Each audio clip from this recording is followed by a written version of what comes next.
जय हिंद। बार बार ये चाहने पर कि हम गलत काम नहीं करेंगे, हम इस गलती को रिपीट नहीं करेंगे, फिर भी यदि एक बच्चा बार बार एक ही जैसी गलती को रिपीट कर रहा है तो इसका सॉल्यूशन क्या है? इसके सॉल्यूशन से पहले हमें इसका रीजन जानना पड़ेगा कि अगर एक बच्चा चाह रहा है कि मैंने ये गलती कर दी, अब दोबारा रिपीट नहीं करूंगा, फिर भी उसने पहले जो उन गलतियों को कई बार किया हुआ है ना, वो आदत उसके मन में पड़ी हुई है, उसके संस्कार उसके मन में पड़े हुए हैं, जो बार बार उसे उस गलती को मतलब उस काम को करने के लिए प्रेरित करता है।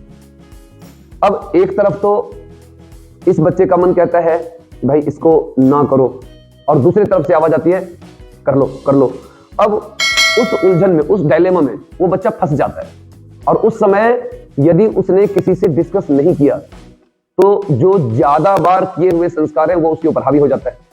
और उस फोर्स के हावी होने से वो उस काम को कर बैठता है। अब उसको ना कैसे करे, इसके लिए हम बच्चों को उसकी जगह कोई सब्स्टिट्यूट दें। तो बच्चे के लिए एक आइडियल रूटीन सेट करना बहुत जरूरी है, जिस रूटीन में उसके इंटरेस्ट की चीज भी हो, उसके माइंड के डेवलपमेंट की चीज भी हो, उसके अंदर अच्छी आदतें डालने के लिए आप कुछ ऐसी एक्टिविटी करवाओ, क्योंकि बच्चा एक्टिविटी ही करेगा, बच्चा आपके सत्संग नहीं सुनेगा। छोटा बच्चा एक्टिविटी से ही सीखेगा, तो आप कुछ ना कुछ ऐसी एक्टिविटी करवाओ जिससे बच्चे के अंदर में अच्छी आदत जाए। यदि आप सोचोगे कि नहीं मेरा बेटा बड़ा हो जाएगा, फिर सेवा करेगा, अच्छे काम करेगा, मंदिर जाएगा, ये चीज सुनेगा, तो आप बहुत बहुत ज्यादा घाटे में रह जाओगे, क्योंकि आपने बच्चे की पढ़ाई पे तो पूरा फोकस कर दिया। बच्चा आपका 90s की लाइन में चल रहा है लगातार, वो कॉम्पिटिटिव एग्जाम तक में 90% ला रहा है, स्कूल की तो बात ही छोड़ दो, कॉम्पिटिटिव एग्जाम तक में 90% ला रहा है। लेकिन आपने यदि बच्चे के संस्कार पे ध्यान नहीं दिया, बच्चे के माइंड में कहीं भी अगर गलत डायरेक्शन की चीजें चल रही है, जो उसने अपने दोस्तों से डिस्कस किया है या कहीं और से सुना है, मोबाइल में देखा है, मूवीज में देखा है, और वो किसी से पूछ नहीं पा रहा है क्योंकि उसको कोई ऐसा फ्रेंड मिला नहीं जिससे वो उन गलत चीजों को डिस्कस करे, तो जहां उसको मौका मिल गया वहां वो अपने मन की बात करेगा ही। इसलिए बेटर ये होगा कि हम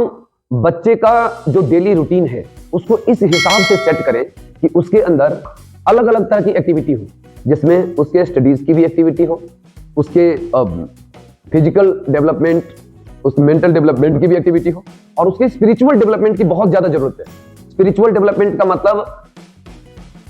कि जीवन को जीने के लिए जिन जिन संस्कारों की जरूरत पड़ती है, जिन आदतों की जरूरत पड़ती है, वो आदतें सिखाने के लिए हम कुछ एक्टिविटी करवाएं। जैसे बच्चे का जन्मदिन है तो हम बच्चे को ले जाएं कहीं